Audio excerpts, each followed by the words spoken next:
जी sir. हाँ sir, 10-12 बजे जी, ठीक है।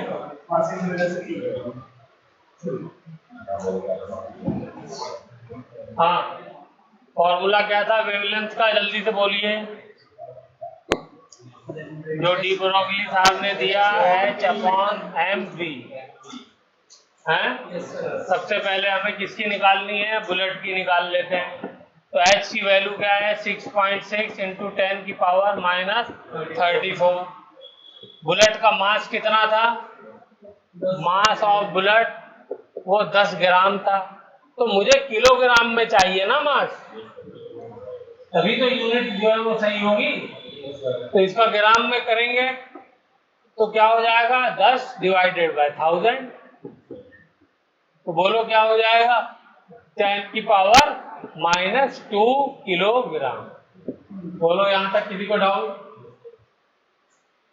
यही आएगा नहीं आएगा,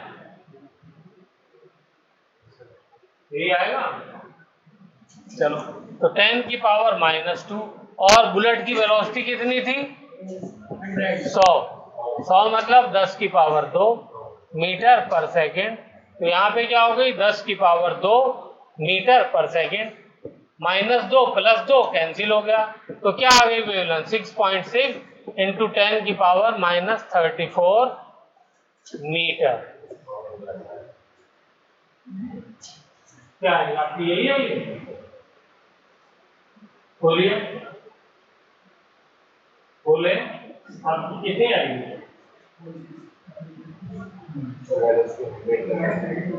100 कैसे, 100 ली थी इसलिए 100 है।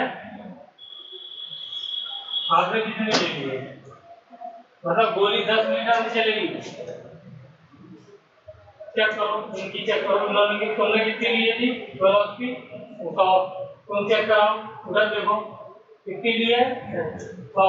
इधर चेक कराओ जी, ये इधर आप कॉपी लाओ, ध्यान रखो, इधर चेक करो क्यों गलत हुई तुम्हारी, कहाँ खोए थे। इधर वेलोसिटी को और चेक कराओ 2-4 की, इतनी सी कैलकुलेशन नहीं हुई तुमको, अब हुई ना।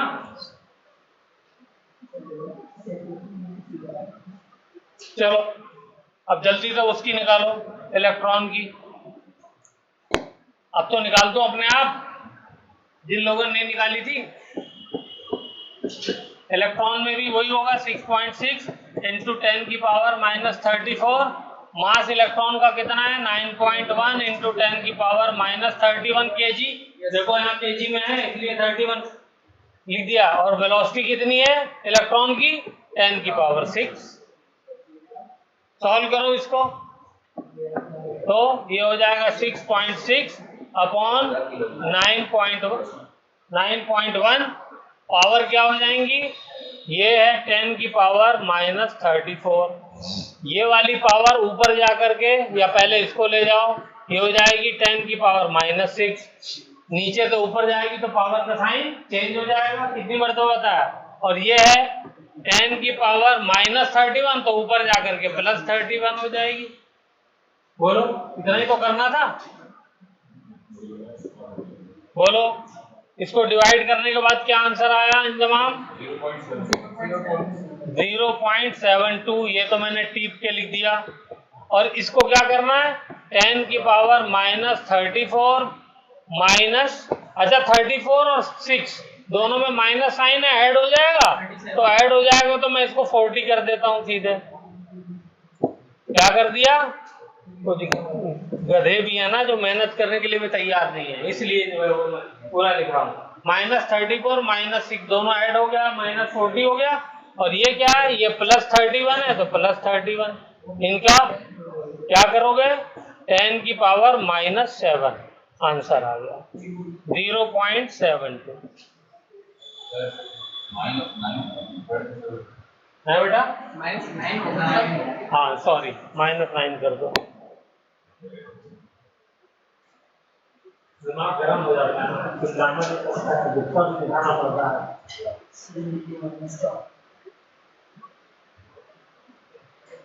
हाँ, तो ये बताओ ये किस रेंज में आ रही है? इलेक्ट्रॉन की वेवलेंथ ऑफ इलेक्ट्रॉन, इसको अगर मैं 7.2 कर दूं तो 10 की पावर -10 हो जाएगी। और 10 की पावर -10 को मैं क्या लिख सकता हूँ? आर्मस्ट्रॉन्ग लिख सकता हूँ। बुलेट की वेवलेंथ कितनी आई थी?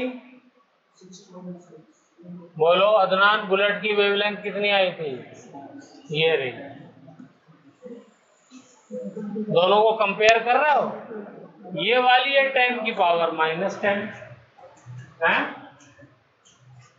इसकी वेवलेंथ कितनी है इलेक्ट्रॉन की? 10 की पावर -10।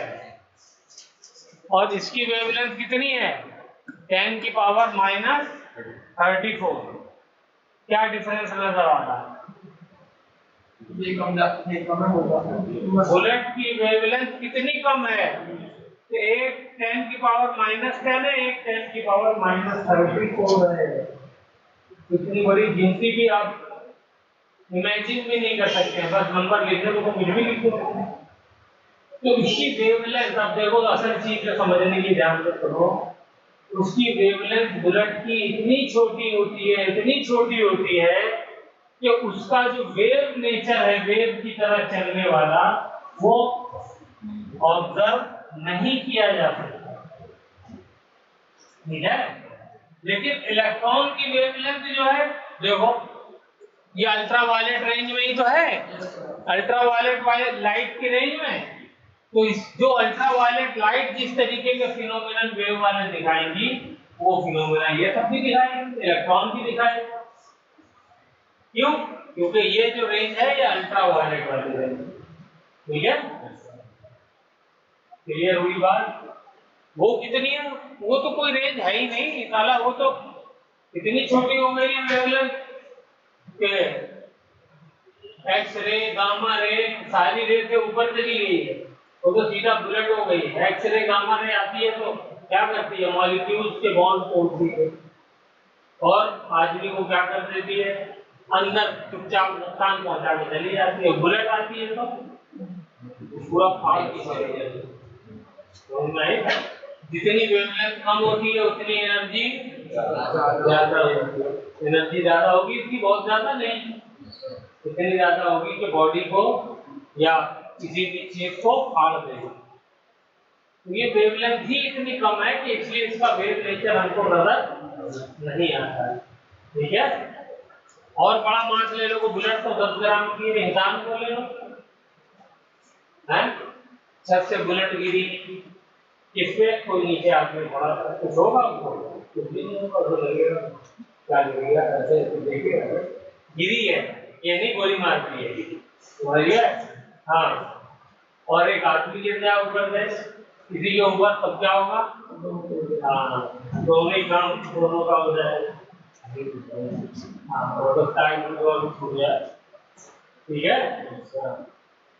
तो ये समझाना मकसद था कि देखो वेवलेंथ में कितना फर्क है। इसीलिए बुलेट वेव की तरह हमको नजर नहीं आती है चलते हुए, जबकि इलेक्ट्रॉन वेव की तरह चलता है। ठीक है? इसलिए इलेक्ट्रॉन का वेव नेचर आगे एक्सपेरिमेंटली प्रूव किया जा सकता है। ओके? ठीक है? तो ये डी ब्रॉगली साहब की इक्वेशन समझ में आ गई। इन्होंने क्या किया? जो प्लैंक साहब की इक्वेशन थी उसी को कॉपी कर दिया है, बस। ठीक है ना? हाँ, और कहा कि जब वेव के अंदर डुअल कैरेक्टर हो सकता है कि वो वेव भी हो सकती है और पार्टिकल भी हो सकती है। वेव के पार्टिकल को क्या कहते हैं? लाइट के पार्टिकल को फोटॉन। ठीक है? तो पार्टिकल तो है ही वेव के। तो लोगों ने कहा वेव हो सकता है तो उसकी वेवलेंथ बताओगे। तो उन्होंने क्या किया? ये वाला फॉर्मूला लैम्डा h/mv भाग के। क्लियर होगी? और चलिए एक क्वेश्चन जो है इस पे और करा दें, लिखिए।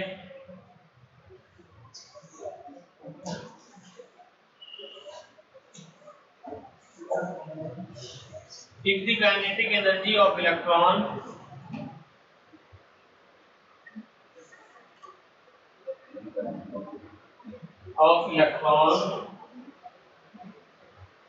increases by 50%,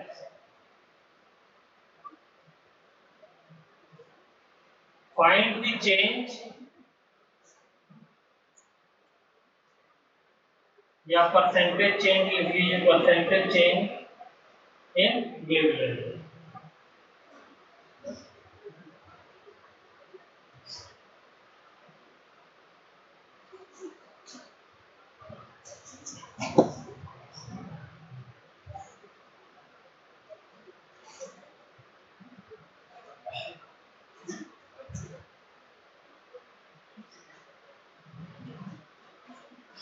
अब ये काइनेटिक एनर्जी कहाँ से आ गई? हमने तो मोमेंटम पढ़ा था, लैम्डा इज इक्वल टू क्या पढ़ा था, h upon p।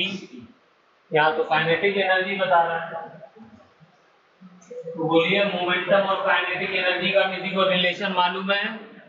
Kinetic energy क्या होती है? हाफ एम वी स्क्वायर, और मोमेंटम क्या होता है? M v. दोनों में रिलेशन बना सकते हो? बनाओ, राइट। काइनेटिक एनर्जी और मोमेंटम में रिलेशन बनाओ।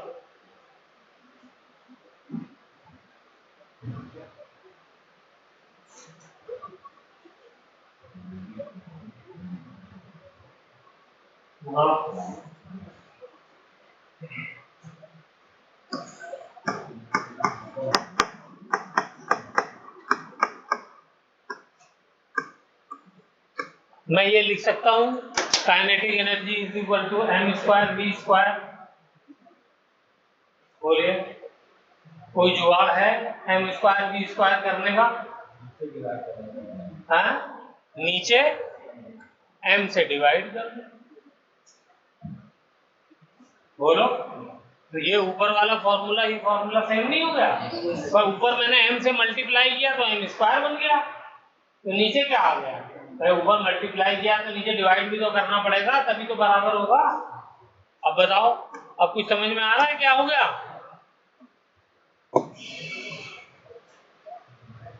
बोलिए, क्या हो गया? Kinetic energy is equal to 2m नीचे आ गया, और m इंटू वी क्या होता है? मोमेंटम, और इसका स्क्वायर है तो मोमेंटम का स्क्वायर। ये P इज इक्वल टू क्या होता है? M v. तो अगर मैं इसका स्क्वायर करूंगा तो इसका भी तो स्क्वायर हो जाएगा। बोलो, वही तो मैंने कर दिया है। बोलो, किसी को डाउट है इसमें? सागर है, अदनान, कोई डाउट आ रहा है इसमें? सब हाथ पास चला है आप बेटा, 2 महीने अलग की बजाय नीचे लिख दिया, एम के साथ लिख दिया। बोलो, मोमेंटम और काइनेटिक एनर्जी के बीच में रिलेशन आ गया नहीं आ गया? हैं? खाली मोमेंटम एक तरफ ले रख लो P, तो क्या हो जाएगा? 2m kinetic energy. ये स्क्वायर है, इसको अगर मैं हटा दूं तो यहाँ पे मुझे क्या लगाना पड़ेगा? अंडर रूट लगाना पड़ेगा, है? अब इतनी मैथमेटिक्स तो आपको आनी चाहिए। अगर कहीं पर दिया हुआ है x square is equal to 2, तो x इज इक्वल टू क्या हो जाता है? अंडर रूट 2 हो जाता है ना, तो वही तो किया है मैंने।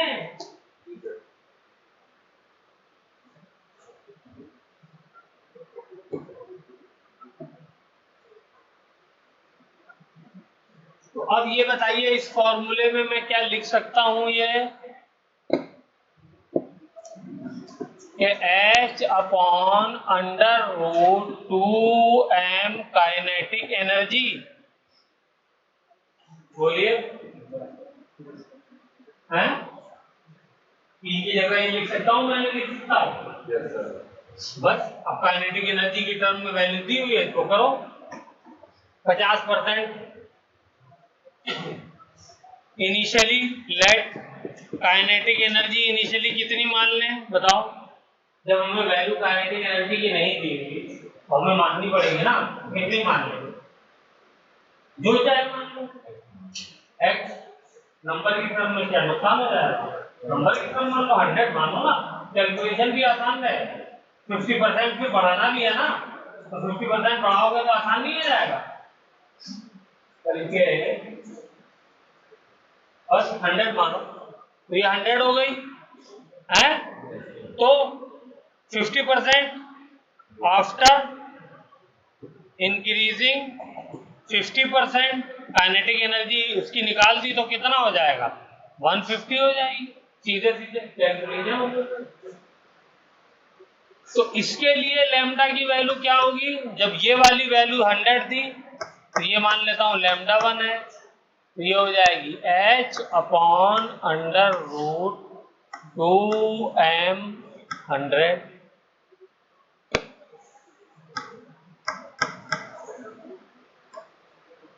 ठीक है, और इसके लिए लैम्डा क्या हो जाएगी, h/√2m × 150। आ गया आंसर। अब क्या रखना, खाली वैल्यू तो रखनी है।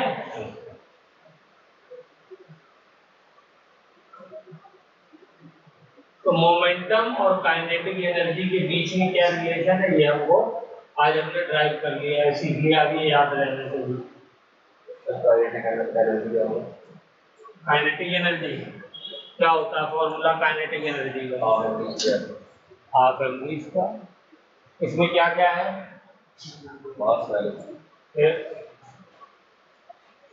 वेलोसिटी नहीं, वेलोसिटी का स्क्वायर है। कोई बॉडी चल रही है, उसकी वेलोसिटी होगी, उसकी वेलोसिटी को स्क्वायर कर दिए, उसके मास को गुणा कर दिए, उसका हाफ कर दिए, जो वैल्यू आएगी वो क्या होगी, काइनेटिक।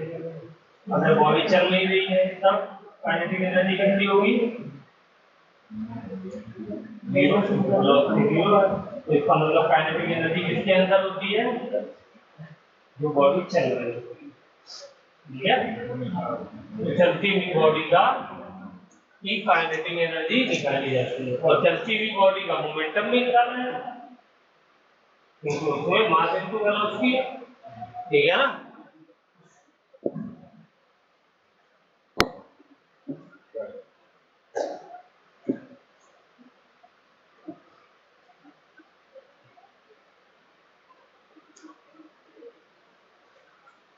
बोलो, हमसे कहा है कि परसेंटेज चेंज बताइए, तो परसेंटेज चेंज बता सकते हैं। अच्छा, कौन सी वाली वेवलेंथ बड़ी होगी ये बताइए, चलिए कौन सी वेवलेंथ बड़ी होगी, कौन सी छोटी होगी, λ2 बड़ी होगी छोटी, भाई इसका डिनोमिनेटर बड़ा है तो ये छोटी होगी ना, तो ये छोटी होगी, λ1 बड़ी होगी। ठीक है, तो परसेंटेज चेंज कैसे निकलेगा, परसेंटेज चेंज कैसे निकलेगा, λ2 डिवाइडेड बाय λ1 × 100, ये परसेंटेज चेंज निकलेगा।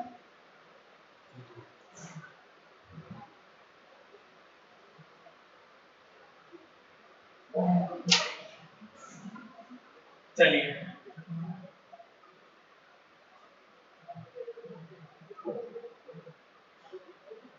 हाँ, अब अगला टॉपिक आज का हमारा है, that is Heisenberg uncertainty principle. नाम लिखिए हाइजेनबर्ग, लिखो हाइजेनबर्ग, HEISEN,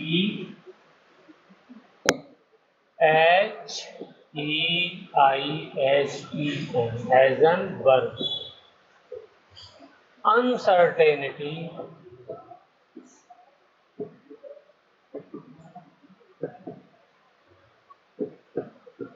प्रिंसिपल।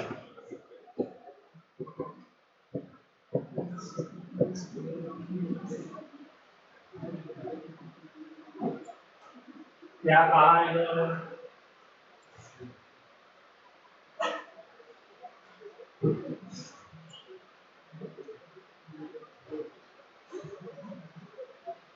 कोई बताएगा क्या कहा था?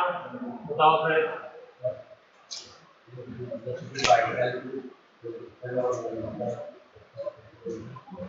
किसी भी पार्टी के लिए, किसी भी पार्टी के लिए, किसी भी पार्टी के लिए।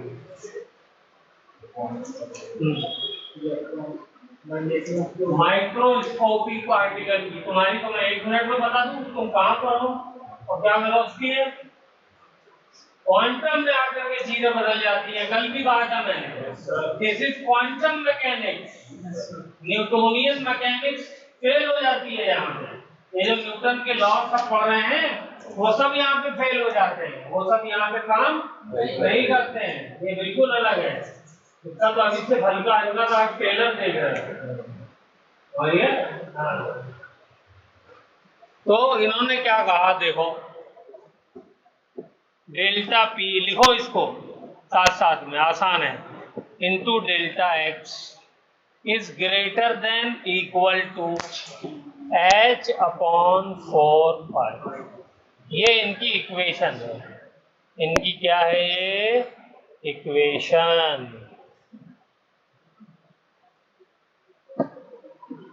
ये इक्वेशन है।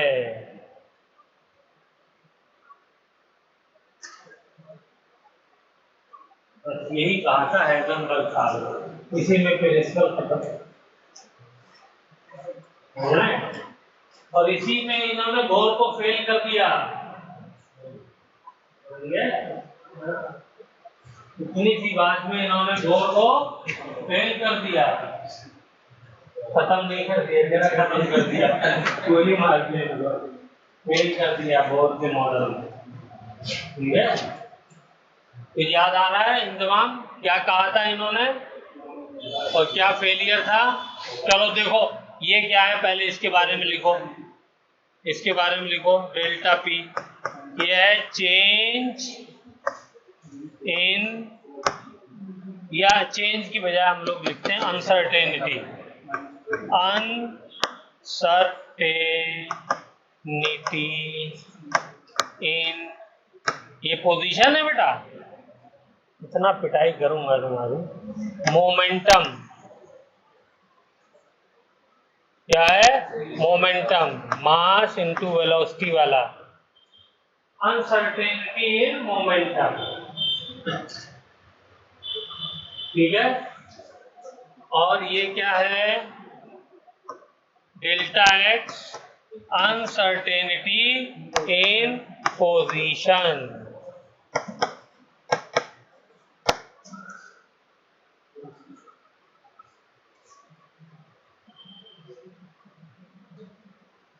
ठीक है, ये मोमेंटम का फॉर्मूला क्या होता है? तो यहाँ पे क्या लिखूंगा? मैं लिखूंगा या भी लिखूंगा? ड्राइंग पे ना जाओ मेरी, जो बता रहा जाओ। हाँ, ड्राइंग पे जाओगे तो फिर तो बहुत कुछ परेशानी होने लगेगी।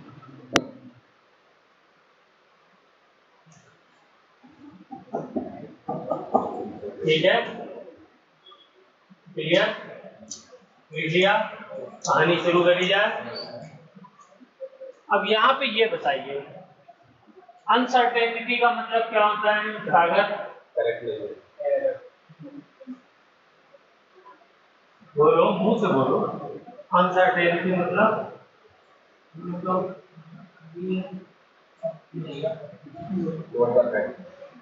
नहीं सर, उसको छोड़ो तो मतलब तरीका सही नहीं है।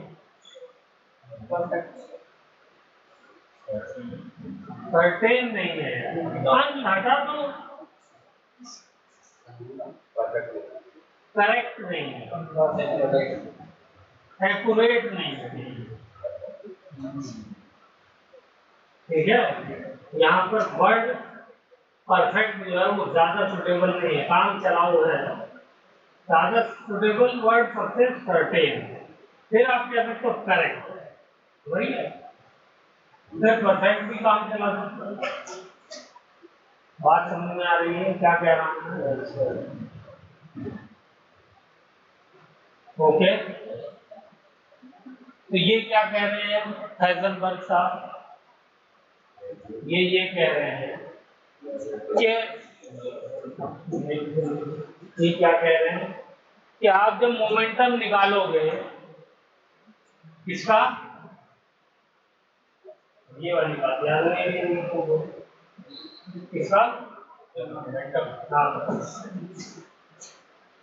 और अभी चिल्लाया हूँ तो कितनी फ्रेंड्स को इसी बात पर डांटा है, क्वांटम पार्टिकल का, क्वांटम पार्टिकल क्या होता है नाम, जैसे एटम, इलेक्ट्रॉन, प्रोटॉन, न्यूट्रॉन, इसके लिए वर्ड माइक्रोस्कोपिक ठीक नहीं है, ये तो इतने माइक्रोस्कोपिक मतलब 10 टू द पावर -6, और ये कितने, इनका साइज क्या होता है 10 टू द पावर -15, भाई न्यूक्लियस कितना बड़ा होता है 10 की पावर -15, उसके अंदर होता है न्यूट्रॉन और प्रोटॉन और वो, तो उनका साइज तो बहुत छोटा हो गया ना, उन पार्टिकल्स को हम कहते हैं क्वांटम पार्टिकल, तो इसके लिए 10 टू द पावर -6 कैसे सुटेबल हो जाएगा, वो तो सेल के लिए हो सकता है कि हमारी बॉडी की cell 10 to the power -6 amoeba इतना होता है, बैक्टीरिया होता है, क्रोमोसोम होते हैं, तो उसमें तो दुनिया भर की चीजें होती हैं, उसमें तो दुनिया भर के मॉलिक्यूल्स होते हैं, तब जाके बनता है, समझ में आ रही बात, हाँ, बहरहाल माइक्रोस्कोपिक बोल देते हैं झटके में, ठीक है, quantum particle is the right word, okay, अब ध्यान से सुनिए, तो क्या कह रहे हैं हाइजेनबर्ग साहब, ये कह रहे हैं कि आप कोई भी इलेक्ट्रॉन चल रहा है, देख लो बड़ी मेहनत से बात, हाँ, कोई भी इलेक्ट्रॉन चल रहा है कहीं पर, तो उसके पास क्या होगा, एक तो उसकी पोजीशन होगी, कोई भी चल रहा है दुनिया में, कार चल रही है, हवाई जहाज चल रहा है, मोटरसाइकिल चल रही है, मैं चल रहा हूँ, तुम चल रहे हो, तो उसके बाद दो चीजें होंगी, एक उसके बाद वेलोसिटी होगी, दूसरा उसकी पोजीशन होगी, बड़ी चीजों को कार जा रही है, मैंने कहा यहाँ पर है और ये वेलोसिटी निकाल सकता हूँ, दोनों में निकाल सकता हूँ, लेकिन जब आप क्वांटम पार्टिकल पर आएंगे तो आप दोनों चीज एक साथ उसकी नहीं बता सकते, ये बात थोड़ा दिमाग में देर में आती है, क्यों, क्योंकि हमारे डेली ऑब्जर्वेशन में नहीं है ना, आई बात समझ में, इसी को क्या कहते हैं कि जब एग्जैक्ट नहीं बता पाएंगे, हैं, सर्टेन वैल्यू नहीं बता पाएंगे उसकी, तो वो अनसर्टेन हो जाएगी, वो क्या हो जाएगी, अनसर्टेन हो जाएगी, यानी अप्रोक्सीमेट, रफली यार इतनी होगी वेलोसिटी और रफली इस वाले एरिया में इलेक्ट्रॉन होगा, ये नहीं बता सकते बिल्कुल डॉट के यहाँ पर है पॉइंट लगा कर, वही है, कार जा रही है या ये जा रही है कार, तो आप किसी भी वक्त किसी भी लम्हे आप इसकी क्या बता सकते हो, वेलोसिटी भी बता सकते हो, पोजीशन भी बता सकते हो, और एकदम एग्जैक्ट बता सकते हो, ठीक है, लेकिन इलेक्ट्रॉन अगर जा रहा हो, बाबूजी जा रहे हो, तो इनकी आप वेलोसिटी और पोजीशन एग्जैक्ट एक साथ नहीं बता सकते, हाँ, एक दोनों चीज एक साथ आप क्यों बता दो, फला जगह इलेक्ट्रॉन है और इस वेलोसिटी जा रहा है, ये नहीं हो सकता, ये इम्पॉसिबल है, दिस इज हाइजेनबर्ग अनसर्टेनिटी, ठीक है, और इसकी पहले डेफिनेशन लिखो, ये तो मैथमेटिकल इक्वेशन लिख ली, यही लिखो, yes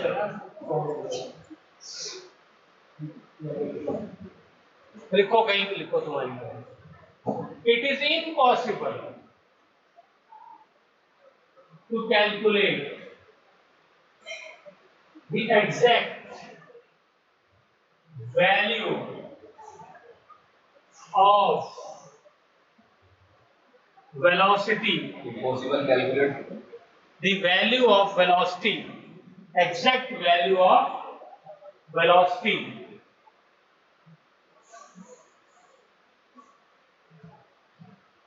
value of velocity, velocity का मतलब मोमेंटम, ठीक है। ब्रैकेट में मोमेंटम लिखो, वेलोसिटी लिखो, फिर मोमेंटम लिखो, दोनों चीज एक साथ दिमाग में रहनी चाहिए। ब्रैकेट में लिखो मोमेंटम, समझिए, वेलोसिटी बोलूं मोमेंटम बोलूं दोनों एक ही चीज है। क्यों? क्योंकि मोमेंटम जो है वो मास इनटू वेलोसिटी होता है, वेलोसिटी होगी तो मोमेंटम होगा, ठीक है ना। तो क्या लिखा, it is impossible to calculate the exact value of velocity and its position,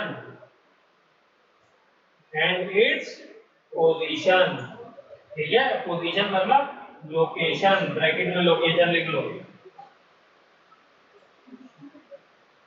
तो कहां पर है ये बताना है, और किस वेलोसिटी से जा रहा है ये बताना है एग्जैक्ट। ये पॉसिबल नहीं है, इम्पॉसिबल। अब देखो इस इक्वेशन को उन्होंने दिया, बस आपको थोड़ा सा मैं आइडिया दे दे रहा हूं, ठीक है, उससे आपको आइडिया हो जाए। हो गया? चलो, ये क्या है, अनसर्टेनिटी इन वेलोसिटी या मोमेंटम, मैं वेलोसिटी कह रहा हूं, ठीक है। तो मुझे ये बताओ, मुझे एग्जैक्ट वेलोसिटी चाहिए तो क्या करना होगा? एग्जैक्ट वेलोसिटी चाहिए, नहीं, एक चीज निकालना पॉसिबल है, दोनों नहीं। मास इनटू डेल्टा वी, इसको ऐसे भी लिख सकता हूं, ये अनसर्टेनिटी इन मोमेंटम का हूं या अनसर्टेनिटी इन वेलोसिटी का हूं, ठीक है, दोनों एक ही चीज है क्योंकि मास इनटू वेलोसिटी होता है। तो मुझे एग्जैक्ट वेलोसिटी चाहिए तो क्या होगा, बोलिए। एग्जैक्ट वेलोसिटी चाहिए तो मुझे क्या करना पड़ेगा, अनसर्टेनिटी इन वेलोसिटी को जीरो नहीं करना पड़ेगा। अनसर्टेनिटी को जब आप जीरो कर दोगे तभी तो सर्टेन वैल्यू मिलेगी। सही बात है, मैं नहीं पूछता हूँ, तुम खाली ध्यान से सुना करो, ठीक है। वो मुझे पता है कि मैं सही बात नहीं, बोलिए। भाई दो चीजें हो गई, एक सर्टेन हो गया, एक अनसर्टेन हो गया। तो अनसर्टेनिटी मैंने खत्म कर दी, इसका मतलब क्या हो गया, सर्टेन वैल्यू मिल गई मुझको। तो मैंने अनसर्टेनिटी वेलोसिटी में जो थी वो जीरो कर दी, ठीक है। तो मुझे क्या मिल जाएगी, सर्टेन वैल्यू मिल जाएगी। तो यहां पर मुझे क्या आ जाएगा, यहां पे मुझको अगर मैं अनसर्टेनिटी इन वेलोसिटी को जीरो कर दूं तो क्या हो जाएगा, सर्टेन वैल्यू ऑफ वेलोसिटी मुझको मिल जाएगी, यानी 100% करेक्ट वेलोसिटी मिल जाएगी। सुनना, लिखो इसको।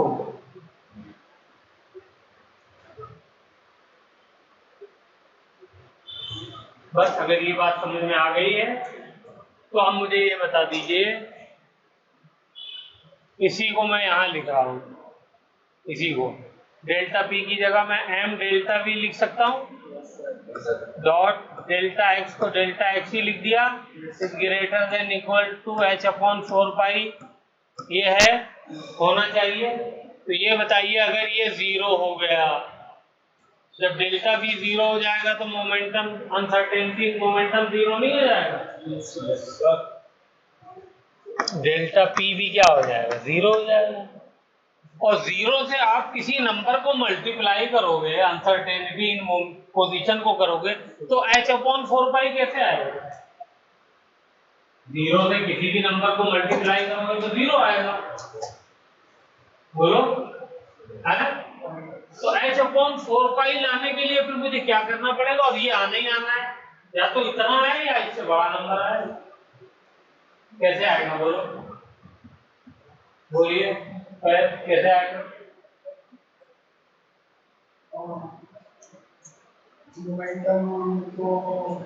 मुझे क्या करना पड़ेगा, डेल्टा एक्स की वैल्यू को इतना बढ़ाना होगा जो इसको जीरो कर रहा है वो क्या हो जाए, वो नलीफाई हो जाए, यानी इंफिनिटी के करीब ले जा सके।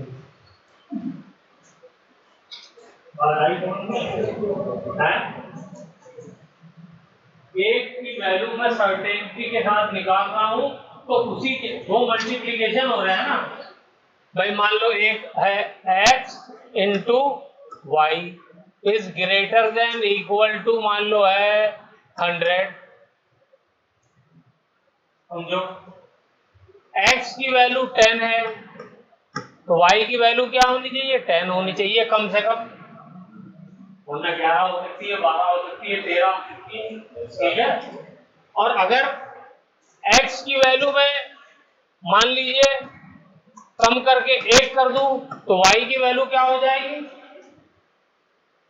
बोलिए y की वैल्यू क्या हो जाएगी, तो कम से कम 100 होनी चाहिए ना, तभी तो 100 से ज्यादा आएगी, 1 इंटू 100। इसकी वैल्यू और छोटी करूं मैं, मान लो 0.01 कर दूं तो ये y क्या हो जाएगा, 10,000। बोलिए इसकी वैल्यू और छोटी कर दूं, 10 की पावर -6 कर दूं तो इसकी वैल्यू क्या हो जाएगी, 10 की पावर 8।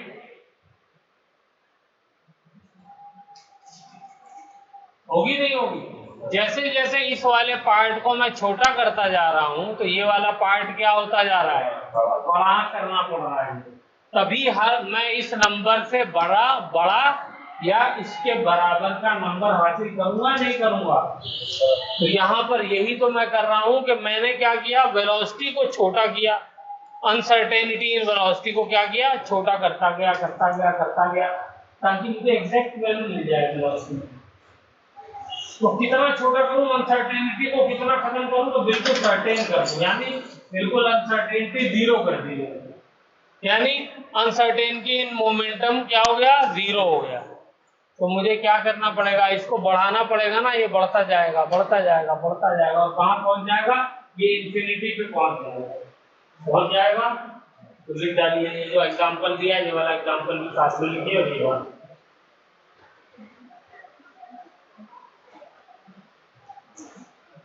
तो जो x इंटू वाई वाला एग्जांपल लिखा है, लिख रहा है नहीं लिख रहा है, तो वो भी लिखिए ताकि ये समझ में आए। एक नंबर अगर छोटा कर रहा हूं तो दूसरे को मुझे क्या करना पड़ेगा, बढ़ाना पड़ेगा, कंटिन्यू।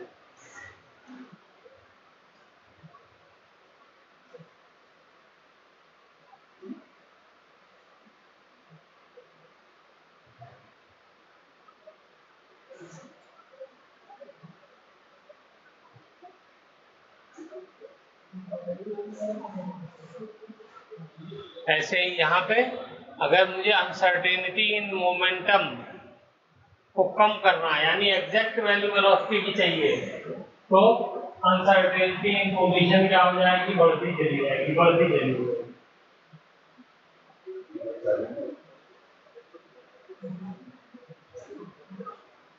कौन सा वाला, ये सर इलेक्ट्रॉन के ऊपर क्या लिख रहा हूं, ये तो कार बनाई है, उसकी वेलोसिटी है और पोजीशन है, लिखा नहीं। वो जो इस वक्त लेटेस्ट हम लोग कार डिजाइन कर रहे हैं वो इसी तरह है, नाम सोच रहे हैं, अभी डिजाइन पे काम कर रहे हैं।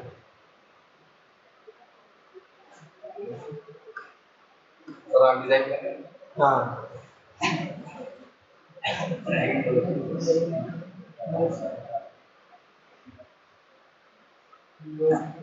चले, तो इस बात से क्या समझ में आया, इंतजाम बताओ।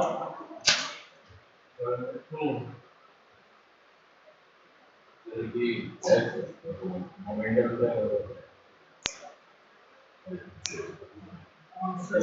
0 कर देंगे तो वेलोसिटी 0 कर देंगे, मोमेंटम 0 कर देंगे मोमेंटम कहाँ जीरो कर रहे हैं यार,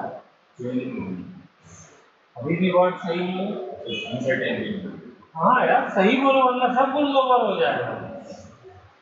अनसर्टेनिटी यानी जो उसकी एग्जैक्ट वैल्यू चाहिए वो हम ले रहे हैं, हासिल कर रहे हैं, तो जितनी अनसर्टेनिटी दूर करेंगे उतना ही एग्जैक्ट वैल्यू मिलती चली जाएगी ना। तो हम एग्जैक्ट वैल्यू पाए तो क्या होगा, वेलोसिटी की एग्जैक्ट वैल्यू मिलेगी, तो अब क्या होगा,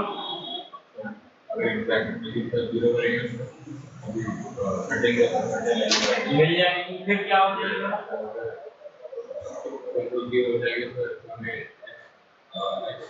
बड़ी रहने के लिए क्या है ये पोजीशन, इसका मतलब क्या होगा, हाँ वो कितनी हो जाएगी, क्या मतलब हुआ इसका, इसका मतलब पोजीशन नहीं पता लगा पाओगे, पोजीशन की इंफिनिटी क्या हो गई, पोजीशन की अनसर्टेनिटी क्या हो गई, इंफिनिटी, पोजीशन की अनसर्टेनिटी क्या हो गई, इंफिनिटी। तो अनसर्टेनिटी पोजीशन में जब इंफिनिटी होगी तो कैसे पता लगा पाओगे, बात आई समझ में है। चलो अगले पेज पे एक बार और लिख देता हूं, डेल्टा सर वाई क्या है, वाई बेटा चला गया, h/4 वो मैंने मैथमेटिक्स बताई थी, वाई कितनी, मैंने ये कहा था अगर x एक नंबर है, एक नंबर है y, तो मैं y से दिक्कत है, इस बार मैं z ले लेता हूँ, और ये बराबर है और बड़ा है 100 से, तो अगर x को आप छोटा करोगे तो आपको z को बड़ा करना पड़ेगा, ये मैंने कहा, तभी तो बराबर, तभी तो गुणा करने पे नंबर ये आएगा। तो यहाँ पे मैं अनसर्टेनिटी इन वेलोसिटी को छोटा कर रहा हूँ, कितना छोटा कर रहा हूँ, इतना छोटा कि बिल्कुल एग्जैक्ट वैल्यू आ जाए, वेलोसिटी क्या आ जाए, एग्जैक्ट आ जाए, एग्जैक्ट वैल्यू आ गई, मुझे वेलोसिटी की, इलेक्ट्रॉन की एग्जैक्ट वेलोसिटी पता चल गई, तो क्या हो जाएगा, मेरा अनसर्टेनिटी इन पोजीशन बढ़ करके इंफिनिटी पहुंच जाएगा, यानी अब पोजीशन में बिल्कुल बता ही नहीं सकता, अनसर्टेनिटी कितनी बढ़ गई, इंफिनिटी, तो मैं पोजीशन बता ही नहीं सकता हूं, यही तो कहा है हेजनबर्ग साहब ने, तो क्या लिखवाया था डेफिनेशन हेजनबर्ग साहब की,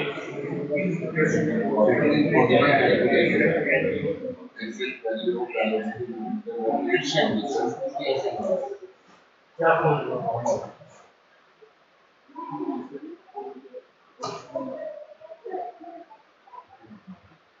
इसकी एग्जैक्ट वैल्यू को हम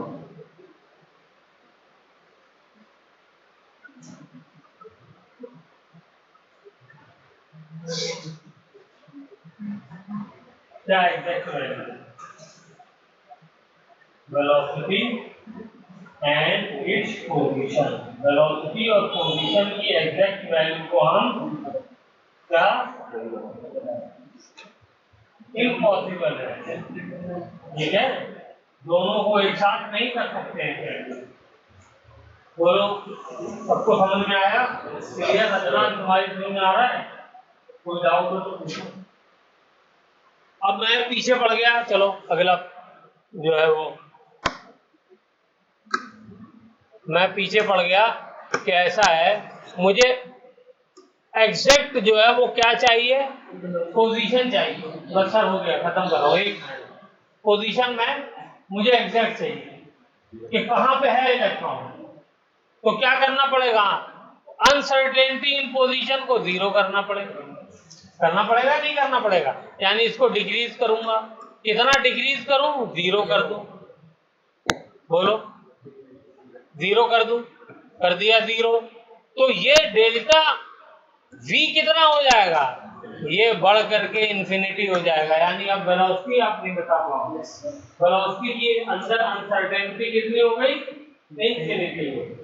क्यों ऐसा हो रहा है, इसलिए ऐसा हो रहा है कि इन दोनों के मल्टीप्लिकेशन से क्या आना चाहिए, h/4 पाई से वैल्यू ज्यादा आनी चाहिए। h कितना है 6.6 इंटू 10 की पावर -30 को, और 4 क्या है 4 है डिवाइडेड बाय 4, और पाई क्या है 22/7। तो एक नंबर है ना, इस नंबर से बड़ा नंबर आना चाहिए। एक आपने 0 कर दिया तो दूसरा नंबर बहुत बड़ा होगा, तभी तो वो 0 को मल्टीप्लाई करके जो है वो नंबर सिर्फ इन्फिनिटी है और 0 होगा नहीं, कुछ ना कुछ रह जाएगा, लेकिन बहुत कम होगा। क्लियर हुई बात? ओके, हाँ पूछो। ये नंबर तुम छोटा कर रहे हो तो ये क्या हो जाएगा, ये बड़ा होगा नहीं होगा, यही तो कह रहा हूं। और ये अगर छोटा करोगे तो ये बड़ा हो जाएगा बस। तो ये छोटा करने का मतलब क्या है, तुम पोजीशन सही एकदम मालूम कर रहे हो। क्या कर रहे हो, सही पोजीशन उसकी पता लगा रहे हो। और ये बड़ा होने का मतलब उसकी सही वेलोसिटी पता नहीं लगा रहे हो। जो चीज बढ़ जाएगी वो सही पता नहीं चलेगी। ठीक है, बोर साहब इसीलिए फेल हो गए। बोर साहब ने क्या किया था बताइए, उनकी एग्जैक्ट वेलोसिटी निकाल दी थी, इलेक्ट्रॉन की नहीं निकाल दी थी। वेलोसिटी का फॉर्मूला नहीं निकाल दिया था उन्होंने कि इलेक्ट्रॉन कहाँ घूम रहा है, उसकी एग्जैक्ट वेलोसिटी आपको पता लगानी है, ये फॉर्मूला लगाइए, वेलोसिटी पाइए। और साथ में उन्होंने दे दिया रेडियस भी कि वो कितनी दूरी पे घूम रहा है, ये रेडियस का फॉर्मूला लगाइए और रेडियस पाइए। और हाइजेनबर्ग साहब ने कहा दोनों चीजें आप एक साथ पता नहीं लगा सकते। ठीक है, तो इस वजह से बोर का मॉडल फेल हो गया। ठीक है, चलिए।